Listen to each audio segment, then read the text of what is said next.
Magandang araw, Antipoleños! Nandito tayo ngayon sa isa sa mga kilalang kainan na masarap at affordable. Kaya tara, samahan nyo akong tikman at mapa-only rice. Dito lamang yan sa Black One Bistro sa bayan ng Antipolo.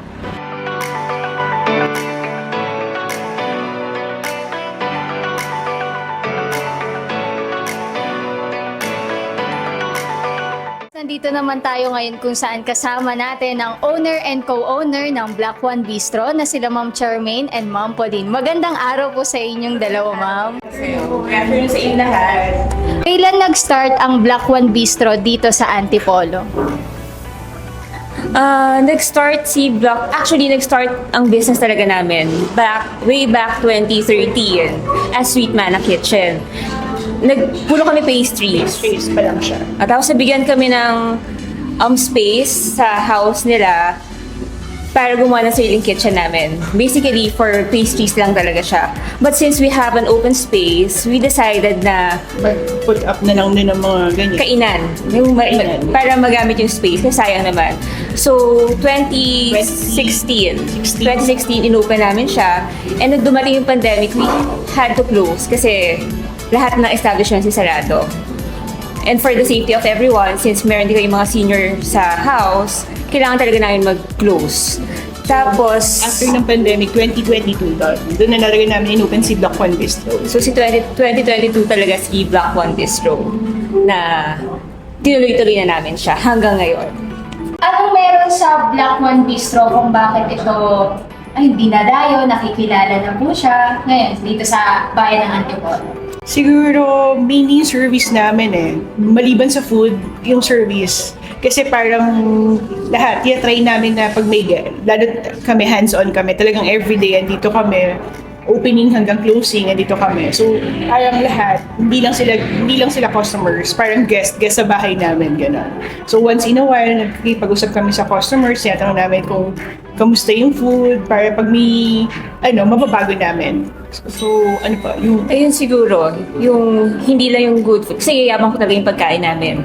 Pero yung service din naman, customer service, hindi namin tinitreat, kahit anong walks of life yan, tinitreat namin ng pare-parehas. oo, pare-parehas. No discrimination.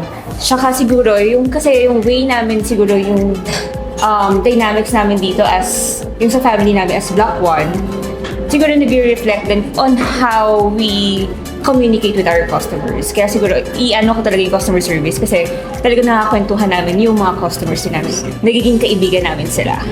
Kaya isa yun sa talagang ilalaban ko din. Ano yung naging basahan or reason nyo kung bakit affordable yung mga pagkain dito sa Black One Bistro? Kasi, kaya namin talagang, as in, sobrang konti lang talaga yung yung konti lang yung profit namin. Kasi gusto namin, yung lahat ng tao, lahat ng walks of life, lahat, from pinaka-lowest class, ma-afford yung pagkain namin. Nakakatuwa kasi si Kuya Sampaguita, si Kuya Sampaguita talagang everyday yon kumakain sa amin. So gusto namin yung mga kagaya nila, ma-afford din yung pagkain namin. Kasi yung mga nagtatrabaho, kaya talaga nilang i-afford. Pero yung gusto namin ma-target, yung talagang nasa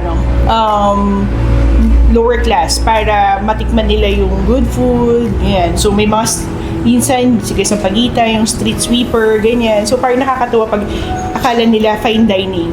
Pero Yung experience siguro kasi, yung hindi lang siya yung tipong lagi tayo nasa fast food. Diba? Something different, something special na kaya ng bulsa ng kahit na sino. Kaya minsan may mga tao dito na sabihin na natin nasa medyo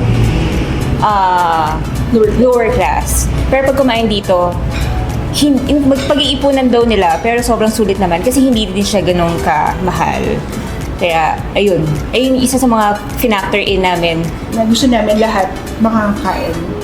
Hindi lang yung may pera. Gusto namin yung talagang affordable sa lahat. Masa middle class, yung may kaya, ganyan. Estudyante, ganyan. Ano po yung pwede nyong i-share sa amin kahit short message about sa pagpapatuloy ng Black One Bistro? Ano ba?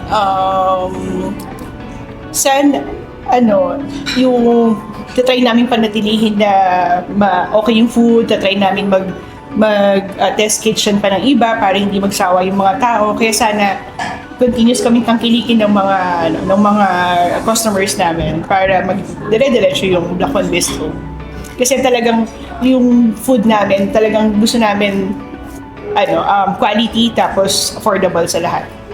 Ano po yung best meal na binabalikan dito sa Black One Bistro? Mahirap na tanong yan, Mahirap ha? na tanong kasi parang lahat Ilalaban ko lahat ng pagkain Oo, namin. kasi kumbaga lahat ng specialty naming dalawa, ito yun eh. So, maraming test kitchen bago namin nilabas lahat. Pero mostly talagang pinagsimulan namin is bagnet sisig, yun talaga, yung first. Tapos yung sa pasta, yung pesto. So, lahat, yung mga yung mga sauce namin, kami talagang gumagawa.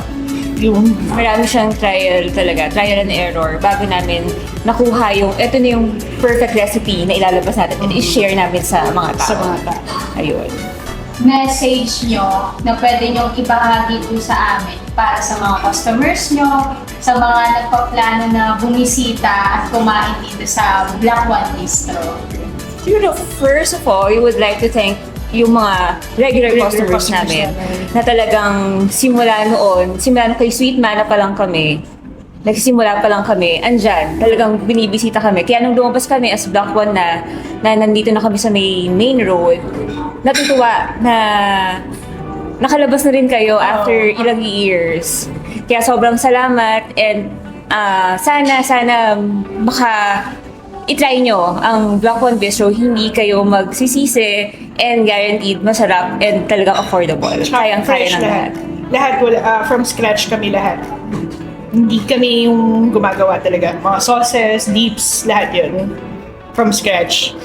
Para naman po sa ating invitation na mga gustong bumisita pa dito sa Black One Bistro at mga gusto pang bumalik na mga customers natin, Miss Charmaine and Miss Pauline, i-invite natin yung mga customers. Hi, we invite everyone na i-try or i-support yung small business namin. Black One Bistro, it's along ML Quezon Extension.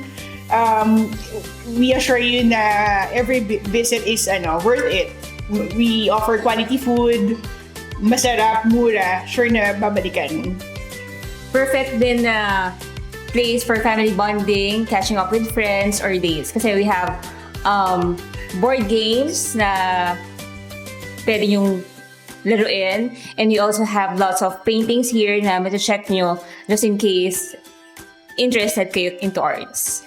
And ayun nga, we invite you again na sana i-support nyo ang aming small business and try nyo yung food namin. Garantisadong babalik-balikan nyo. Thank you!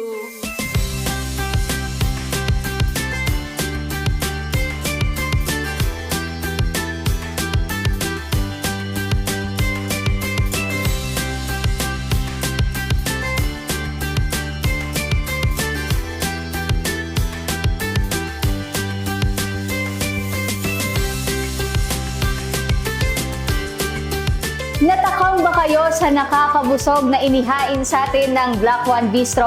Kaya't dayuhin na ito na dito lang matatagpuan sa bayan ng Antipolo City. Muli, ako po si Elay Maragrag ng Antipolo Star.